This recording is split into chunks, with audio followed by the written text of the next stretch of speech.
of future careers for persons of the male gender. There were 5 for girls.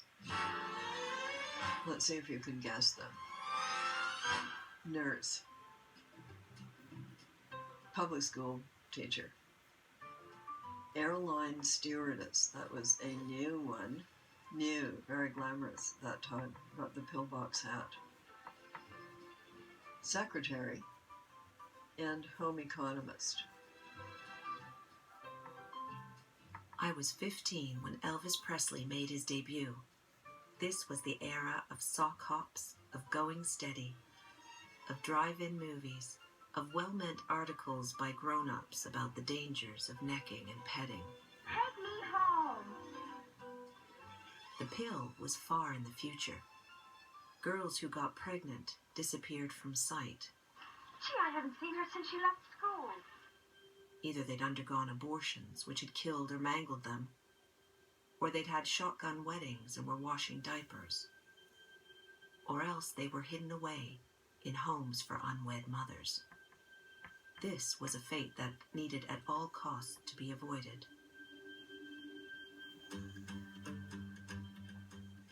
Given such conditions, how is it that I became a writer? It wasn't a likely thing to have done. Nor was it something I chose, as you might choose to become a lawyer or a dentist. I was walking past the football field and I wrote a poem. And then I thought, this is what I want to do. Just like that? Just like that. It was completely ignorant. I had no idea what that might involve. But the main thing is that my parents, being Depression era Nova Scotians, make some money. You're going to have to support yourself. How are you going to do that? So I figured out, I will be a journalist, said I. My parents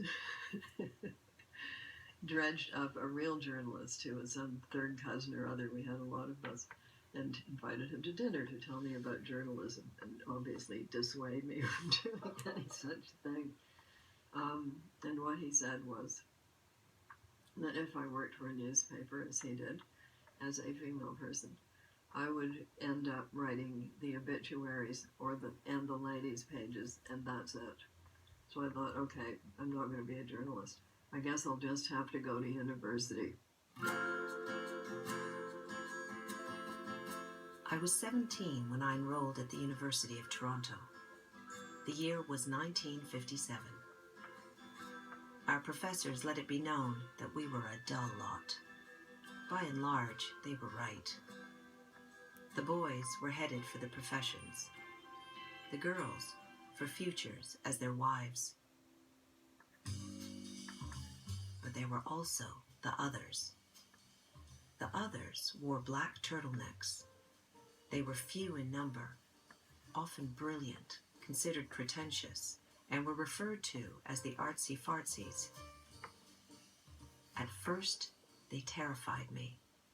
Then I, in turn, terrified others. It is dangerous to read newspapers.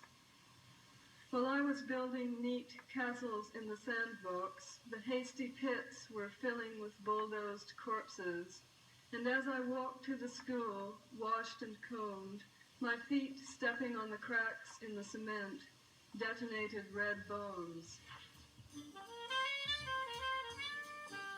All of this time I'd been writing, compulsively, badly, hopefully. I used my initials instead of my name. I didn't want anyone important to know that I was a girl. I want to ask you now about your first acceptance letter. It must have been quite a moment when somebody said yes. Yes, that was a now defunct little magazine called the Canadian Forum. So that was a thrill. So I ran out to the kitchen and said to my mother, I just got an acceptance letter from the Canadian Forum. And she said, what's that? It's kind of crushing. Not everybody was in my world, Alan. By the late 1960s, Margaret was confident enough to write under her own name and published her first novel, The Edible Woman. Set in Toronto, it was a tale of a bright young woman who found herself pressured into an ill-advised engagement. As a result, she gradually became unable to eat. The thing that I found most winning about The Edible Woman was the way in which it tackled very serious issues, but with a kind of light comic touch. That was the thing that won me over and made me think I'd like to read more work by this author. People come up about The Edible Woman and they say, did you ever stop eating? And I say no. And they get all upset about this because usually they have.